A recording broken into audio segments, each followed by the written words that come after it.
बिहार में चुनाव हो रहा है, लाजिम है कि हर जिला में चुनाव हो रहा है और अभी हम हैं बक्सर जिला में और बक्सर विधानसभा में। बक्सर विधानसभा की स्थिति आपको बता दें कि यहाँ से कई प्रत्याशी जो है अपना भाग्य आजमा रहे हैं। सबके अपने दावे हैं, सबके अपने मुद्दे हैं और सभी अपने तरीके से काम कर रहे हैं। लेकिन इसी में एक युवा जो छात्र राजनीति से पैदा होता है और फिर समाज सेवा करता है और पहली बार विधायक का नामांकन भी करता है, जिसके आने के बाद सभी खेमे में एक हड़कंप सी मच जाती है, क्योंकि सबको लगता है कि जो आदमी हर मुद्दे पे बेबाकी से बात रखता है उसके आने से समीकरण बदल जाएगा।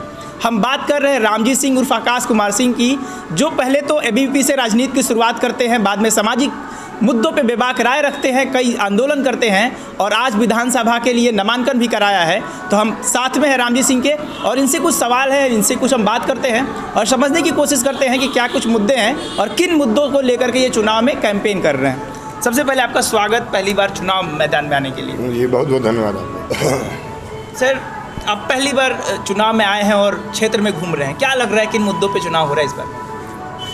पहले केवल जाति और पार्टी पे चुनाव होते थे, पैसे और शराब पे चुनाव होते थे, लेकिन हम लोग इस बार जब चुनाव फाइट कर रहे हैं तो मुद्दे सारे बदल गए। आज देख सकते हैं कि जितने राष्ट्रीय पार्टी के प्रत्याशी हैं जो कभी जिन मुद्दों पे चर्चा नहीं करते थे या फिर अभी इस चुनाव में भी उन मुद्दों को टच नहीं करते थे और गांव-गांव हम लोग जा रहे हैं और उन मुद्दों पे जो मूलभूत समस्याएं हैं उस पर जब चर्चा करने लगे हम लोग और भारी जन समर्थन जब मिलने लगा तो आप देख सकते हैं वर्तमान हो या बड़े बड़े राष्ट्रीय पार्टी के प्रत्याशी वो भी अब युवाओं के रोजगार पे चर्चा कर रहे हैं, हॉस्पिटल पे चर्चा कर रहे हैं। क्या मुद्दे हैं, टोटल मुद्दे क्या हैं, कुल मुद्दे क्या हैं? मुद्दे बहुत हैं। सबसे मैं जो ध्येय लेके चल रहा हूँ उसमें सदर अस्पताल की कुव्यवस्था तो है ही और जो युवाओं के लिए जो रोजगार की बात है, जो इंडस्ट्रियल एरिया में जो बंद पड़े कारखाने हैं, पहला ध्येय ये है कि उसको उस बंद पड़े कारखाने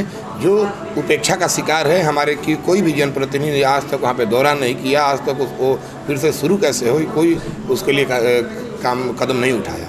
तो पहला यही विषय है कि अगर 10 तारीख को जैसा लग रहा है कि जनता तय कर चुकी है तो सबसे पहले कारखाने शुरू होंगे, किसी भी हद तक मुझे जाना पड़े कारखानों को शुरू कराने के लिए, ताकि अपने विधानसभा क्षेत्र के युवाओं को ज़्यादा से ज़्यादा युवाओं को वहाँ पे रोजगार में दिला सकूँ। ये रहेगा। हॉस्पिटल में ICU की व्यवस्था हो, जो आम आदमी है जिसके घर में हार्ट अटैक या दमा किसी प्रकार की कोई समस्या आ जाती है परिवार में, तो वो प्राइवेट अस्पताल में नहीं जा सकता, उसके पास पैसे की कमी होती है। तो ऐसे लोगों के लिए सदर अस्पताल में जो इतनी बड़ी बिल्डिंग है उसमें ICU की व्यवस्था प्राथमिकता है। वेंटिलेटर जो बंद पड़ा है, अल्ट्रासाउंड जो बंद पड़ा, वो सब मेडिकली मुद्दे हैं। आप लोग लगातार मेडिकल फैसिलिटीज़ को लेकर कैंपेन चलाते हैं, कई तरीके से लोगों का सपोर्ट भी करते हैं और हमें लग रहा है कि आपकी जो लोकप्रियता बढ़ी है शायद इन्हीं सब कामों से। क्या क्या काम कराते हैं सर लोग संस्था के माध्यम से? तो लगभग 3000 लोगों को 4 साल के अंदर लगभग 3000 से ज़्यादा लोगों को, आंकड़े के साथ मैं बता रहा हूँ, 3000 से ज़्यादा लोगों को हम लोग ब्लड मुहैया कराए हैं, इसमें 3000 लोगों की ज़िंदगी बचाए हैं। और उसके बाद निःशुल्क अपना ऑक्सीजन बैंक जो चलता है, अभी कोरोना काल में आपने देखा होगा कि घर पे ही बहुत मरीजों को हम लोग ऑक्सीजन दिए और निःशुल्क एम्बुलेंस जो चलती है, प्रतिदिन 1, 2, 3 लोगों को हम लोग अस्पताल पहुँचाते हैं। ये तो अपनी सुविधा हम लोग देते हैं और बहुत वैसे मरीज होते हैं जिनके पास आर्थिक दृष्टि से कमी रहती है, कमज़ोर रहते हैं और रोगग्रस्त हैं, तो वैसे लोगों की सूचना अगर गांव वाले मोहल्ले वाले हमको देते हैं तो फिर हमारी टीम जाके उसको इलाज का सामाजिक सहयोग से ही कराते हैं, लेकिन उसका ऑपरेशन हर एक महीना में ऐसे 5-10 लोगों का इलाज ऑपरेशन हम लोग सामाजिक सहयोग से कराते हैं। आप मेडिकली काम करते हैं, कहीं ना कहीं समाज सेवा है, लेकिन इससे फिर नेताओं को या फिर मंत्रियों को दिक्कत क्यों होती है? क्योंकि मुझे याद है एक तस्वीर बार बार मन में तैरती है कि एक मंत्री हैं जो आपको डांटते नज़र आ रहे हैं और वो जो पूरी स्टोरी है पूरे मेन स्ट्रीम मीडिया में जो है फैल जाती है। क्या मुद्दा था सर? वो मुद्दा था, देखिए, जनता दरबार लगा था माननीय सांसद साहब, चूँकि माननीय विधायक को समस्या से कोई मतलब है नहीं, वो आज तक विधायक जो वर्तमान है आज तक सदर अस्पताल में नहीं गया है। आज तक सदर अस्पताल में देखेंगे किसी का इलाज हो रहा है कि नहीं हो रहा है, वहाँ पे व्यवस्था है कि नहीं है, रेबीज का सुई है कि नहीं है, उनसे मतलब नहीं है और मतलब तो हमारे सांसद से भी नहीं रहा। लेकिन हमें उम्मीद थी कि माननीय सांसद जी केंद्र के सेहत के मंत्री, पूरे भारत के सेहत के मंत्री हैं, तो उनका जनता दरबार लगा था। वहाँ पे मैंने सारे प्रशासनिक अधिकारी मौजूद थे, वो खुद मौजूद थे। मैंने वहाँ पे सवाल किया था, सारे अखबार मीडिया में आया भी था कि जो बंद पड़ा अल्ट्रासाउंड है, उस वक्त लगभग 1.5 साल से अल्ट्रासाउंड नया आके बंद पड़ा था। तो मैंने उनसे आग्रह किया था कि जल्द से जल्द, तो उन्होंने वहाँ पे उपस्थित अधिकारियों से लंबी वार्तालाप की सभी मीडिया के सामने, और उन्होंने कहा था कि 1 महीने के अंदर अल्ट्रासाउंड शुरू हो जाएगा। सारे अखबारों में ये न्यूज़ आया। 2 महीना जब बीत गया और अल्ट्रासाउंड शुरू नहीं हुआ उनके वादे के बाद, तो मैंने जब सर्किट हाउस में आए थे, मैं केवल 4-5 अपने दिव्यांग बंधुओं को लेके, हंस लेके, पोस्टर लेके मैं गया था और चुपचाप खड़ा था। वो अपने 60-70 लोगों के साथ, काफिले के साथ ऊपर से उतर रहे थे और मुझे देखते ही दौड़ गए मारने के लिए कि भाग भाग। सब मीडिया, पूरा देश उनका वो कुकृत्य देखा। समझने वाली बात यह है कि अल्ट्रासाउंड अगर सदर अस्पताल में नियमित रूप से शुरू हो जाती है तो प्रतिदिन कम से कम 500 अल्ट्रासाउंड होने लगेंगे। एक अल्ट्रासाउंड पे अगर मैं सही बोलूँ तो 250 से 300 रुपया कमीशन बनता है। और समझ सकते हैं कि अगर केवल 500 अल्ट्रासाउंड होने प्रतिदिन होगा, हाँ, तो कितना कमीशन इन लोगों का लॉस होगा। मैं आपको बता रहा हूँ कि बड़े बड़े लोग, बड़े बड़े नेता कहें या फिर जो उस क्षेत्र में हैं, उनका बराबर दबाव आता था कि अरे भैया दूसरे चीज़ पे काम कीजिए। वो लोग नहीं चाहते थे कि अल्ट्रासाउंड शुरू हो। कमीशन का खेल। हाँ, कमीशन का खेल है। और वहीं उनको इतना बुरा लगा कि अगर अल्ट्रासाउंड मजबूरी में चालू कराना पड़ेगा तो फिर वो एक दिन में देख लीजिए कितना, माने लाखों का गबन है, लेकिन किसी से कोई मतलब है नहीं। वो यही मुद्दा था उस दिन, और जो हुआ पूरा देश देखा। नहीं, आपने जिक्र किया विधायक का कि उनको काम से मतलब नहीं, अस्पताल में नहीं जाते हैं, लेकिन विधायक का दावा है कि सबसे अधिक सड़क हमने बनाया है, सबसे ज़्यादा हम जनता के बीच में सुलभ रहते हैं, जब ढूंढी हम मिल जाते हैं। मैं आपको बता दूं कि विधायक जी अपना खेत बेच के एक भी सड़क नहीं बनवाए। शायद आपको पता होगा कि अपना खेत वो नहीं बेचे हैं, और जो सड़क बनाए हैं, विधायक का केवल काम यही नहीं है कि नली बनवा दीजिए, गली बनवा दीजिए, इसीलिए आप विधायक बने हैं। वो तो आपका फंड है, सरकार उसका, वो हमारा और आपके टैक्स के पैसे से वो बनता है। हाँ, विधायक जी ये कहें अपने बेटे के सर पे हाथ रखिए, कसम खा के बोल दें कि वो जितना सड़क बनवाए हैं, नली गली बनवाए हैं, उसमें वो कमीशन नहीं लिए हैं 15%, कह दें, मैं मान जाऊँगा। दोनों बड़े बड़े पार्टियों के बड़े बड़े धुरंधर आपके सामने हैं। क्या लग रहा है, आप इन लोगों से निपट पाएंगे या फिर मात दे पाएंगे? राह में खतरे भी हैं, लेकिन ठहरता कौन है? मौत कल आनी है, आज आ जाए, डरता कौन है? और तेरे लश्कर के मुकाबिल में अकेला हूँ, मगर फैसला तो मैदान में होगा, मरता कौन है? डर नहीं लगता है? मैं बता रहा हूँ, जितने राष्ट्रीय पार्टी के उम्मीदवार हैं आज युवाओं के सामने घुटना टेक दिए हैं। मेरे पास ऐसे ऑडियो भी आए हैं कि जिस गांव में हम लोग जा रहे हैं, देखिए अंतर क्या है। इनको बाइक रैली निकालनी होती है तो पेट्रोल टंकी पर पेट्रोल सभी को बाइकों में भरवाना पड़ता है। कल जब हम लोग का पूर्वांचल में बाइक जुलूस निकला, 250-300 लोगों ने निकाला, केवल सोशल मीडिया के माध्यम से, मैंने किसी को कॉल नहीं किया था। वो युवा 3.5 घंटा बाइक चलाते गए रैली में, और मैंने कहा था ये कोई पहली बार कोई प्रत्याशी कह रहा होगा। मैंने लाइव आके कहा था कि मैं एक ऐसा प्रत्याशी हूँ जो मैं इस बात को कहता हूँ कि जितने मोटरसाइकिल है उसमें किसी में मैंने तेल नहीं भरवाया है।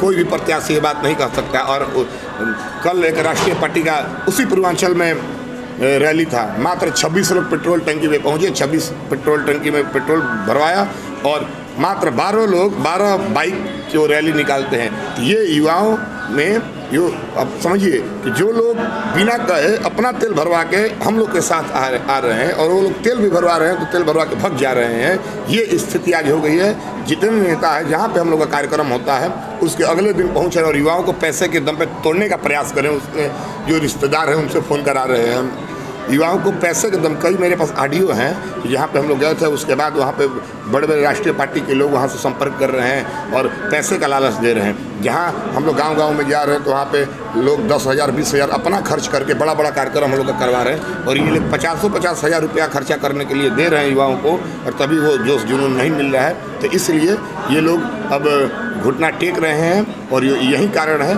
कि अब पैसे के दम पे युवाओं को तोड़ने का प्रयास कर रहे हैं। ये इनका अंतिम प्रयास है। 1-2 दिन के अंदर, मैं आपको बता रहा हूँ, देख लीजिएगा, बहुत बड़ी बात मैं बोल रहा हूँ आपसे, कि 2 दिन के अंदर ये लोग खुद से हार नहीं मान जाए तब आप कहिए। राम जी, कोरोना महामारी के दौर में आपने अच्छा खासा अनाज डिस्ट्रीब्यूशन किया, बहुत जगह मदद किया।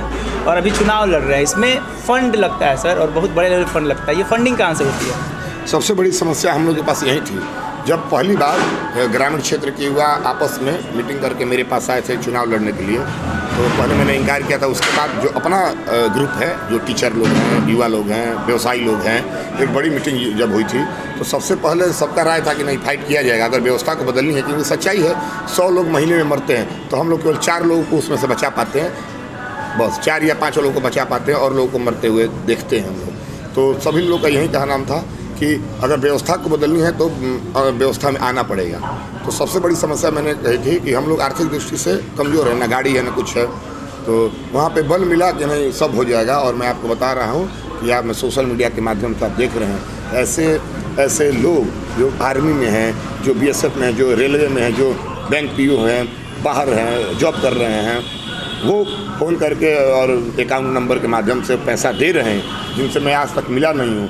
कई ऐसे शिक्षिकाएं हैं जो ऐसी बहनें जिससे आज तक मैं मिला नहीं हूँ, सोशल मीडिया के माध्यम से वो कॉल कर रही हैं और वो पैसा दे रही हैं।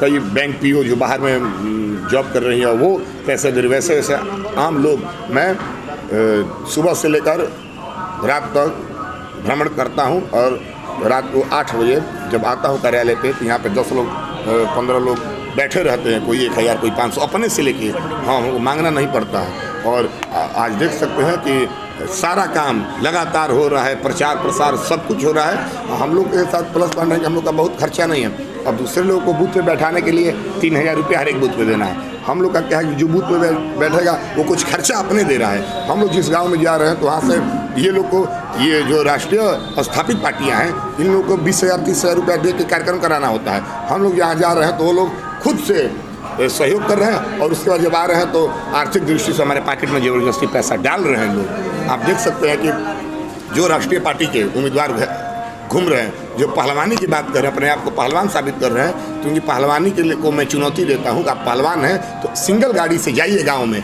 और देख रहे हैं कि आपके साथ कितनी भीड़ है। आप तो जा रहे हैं तो 8-10 गाड़ी लेके जा रहे हैं तो 50 लोग तो आप ऐसे ही जा रहे हैं। वहाँ के कितने लोग रह रहे हैं, आप सिंगल गाड़ी से 4 लोग 5 लोग पहुँचिए, उसके बाद पता लग जाएगा। हम लोग एक गाड़ी के साथ जा रहे हैं, मात्र 5 लोग 6 लोग, और देखिए किसी भी गांव में जा रहे हैं, केवल एक दिन पहले सोशल मीडिया पे डाल रहे हैं, सैकड़ों युवा गार्जियन हम लोग का स्वागत कर रहे हैं और इतनी भारी संख्या में पूरा गांव घुमा रहे हैं। ये केवल हम ही लोग के साथ हो रहा है और बक्सर के इतिहास में ये पहली बार हो रहा है। आप देख सकते हैं जितनी बड़ी बड़ी पार्टियां हैं उनका काफिला देखिए, 50 लोग साथ में लेके जा रहे हैं, फोटो में आया 50 लोग लेके जा रहे हैं और 60 लोग का फोटो आ रहा है। मात्र 5 लोग 10 लोग गाँव के हो रहे हैं, हम लोग जा रहे हैं तो 50 से ज़्यादा सैकड़ों लोग गांव के पूरा भ्रमण करा रहे हैं। वो लोग को नारा दिलवाने के लिए अपना स्टाफ रखा है पैसे पे। हमारे लोग जो युवा नारा लगा रहे, पहली बार बक्सर में बिना पैसे का नारा लगाया जा रहा है। यह एक बहुत बड़ा बदलाव का संकेत है। आपकी जो राजनीतिक शुरुआत होती है ABVP से होती है और अभी कहीं ना कहीं देखा जाए तो आप BJP यानी भाजपा के आंखों में ज़्यादा खटक रहे हैं, क्योंकि लोगों को ऐसा लग रहा है कि आप BJP के ज़्यादा वोटर्स को डैमेज करेंगे, क्योंकि आपकी आइडियोलॉजी वहाँ से है और आप वहीं ज़्यादा काम किए हैं। तो ऐसा क्या हुआ सर कि आप जिस संगठन के विंग में काम करते हैं और फिर उसी के खिलाफ हो जाते हैं? मैं बता रहा हूँ कि मैं छात्र राजनीति में था, ABVP में छात्र, और मुझे जहाँ तक पता है ABVP किसी राजनीतिक पार्टी के बंधुआ मजदूर नहीं है। 1949 में विद्यार्थी परिषद आइडियोलॉजिकल संबंध तो हाँ स्थापना हुई थी 1949 में, और ये 80 के दशक की पार्टी है भाजपा, तो इससे कोई मतलब नहीं है। मैं विद्यार्थी परिषद में रहा तो सभी जब भी अपने जनप्रतिनिधियों के खिलाफ, हमारे भाजपा की तो मंत्री थी बक्सर में सुविधा पांडे जो विधायक थी, हाँ उनके कई बार हमने विरोध किया है, काला झंडा दिखा, उनको घेरा है, तो मैंने अपने सिद्धांत से कभी समझौता नहीं किया है। और जहाँ तक बात रही मैंने उन लोगों की आंखों में खटकने की, तो मैं बता रहा हूँ कि एक बहुत बड़ा तबका है जो व्यवसायियों का, माना जाता है कि वो व्यवसायी भाजपा के वोट बैंक हैं। और भाजपा शुरू में यह लोग केवल भाजपा के लोग की आंखों में खटक रहा था, तो इसलिए कि पूरे व्यवसायियों, सब लोग जानता है कि व्यवसायियों का बहुत बड़ा सहयोग, उन्हीं के बल पे हम लोग चुनाव लड़ रहे हैं, सबको पता है। लेकिन आज जो दूसरे राष्ट्रीय पार्टी के जो उम्मीदवार हैं, बड़े उम्मीदवार, अब उनको ज़्यादा दिक्कत हो रही है, क्योंकि उनका जो जातिगत वोट बैंक है, जो वर्तमान यहाँ पे थे, पहले तो वो खुश थे, लेकिन आज उनकी स्थिति क्या हो गई है, अब वो घूम घूम के जो युवा हमारे साथ हैं उनको गाली दिलवा रहे हैं, उनके लोगों से दबाव दिलवा रहे हैं, पैसे का लालच दे रहे हैं, क्योंकि उनका जो एक मजबूत जातिगत बैंक था जिसके खिलाफ उन्होंने खुल के बयान दिया था, इन्हीं के गठबंधन का वो वोट बैंक है और उन्हीं के खिलाफ उनके पार्टी का जिंदाबाद का नारा वो नहीं देने का बयान दिए थे। आज उसके चलते शायद अभी भी उनको ये पता ना हो कि कितना बड़ा आक्रोश है। कई वीडियो वायरल हो रहे हैं, आप देख सकते हैं। और वो सभी लोग जो उस गठबंधन के एक बहुत मजबूत पिलर थे, वो सभी लोग अब खुल के हमारे साथ आ चुके हैं। और इसीलिए अब उनको भी, अब दोनों राष्ट्रीय पार्टी के जो प्रत्याशी हैं, अब उनकी आंखों में खटकना लाजिमी है। जब दोनों का वोट बैंक आप छीनिएगा, जो वो अपनी बपौती समझ रहे थे, और उनके वोट बैंक में जब सेंधमारी और मजबूती से हो रही है, क्योंकि आपने निकम्मापन के साथ काम किया, आपने काम किया ही नहीं है, और इसीलिए जनता उब चुकी है। और ऊपर से आपने इतना गंदा बयान दे दिया कि जनता और आक्रोशित है। उसका कहीं ना कहीं एक तरफा लाभ हम लोग ले रहे हैं। क्या चुनाव निकल रहा है सर? ये मैं कोई भी प्रत्याशी, आज 14 प्रत्याशी हैं, मुझे नहीं लग रहा है कि कोई एक प्रत्याशी यह बयान देगा कि मेरा चुनाव नहीं निकल रहा है। लेकिन मैं आपसे आग्रह कर रहा हूँ कि आप सर्वे कीजिए, और सर्वे के बाद आप ईमानदारी पूर्वक आप न्यूज लगाइए कि आज लड़ाई 1 नंबर के लिए हो रही है कि लड़ाई 2 नंबर के लिए हो रही है।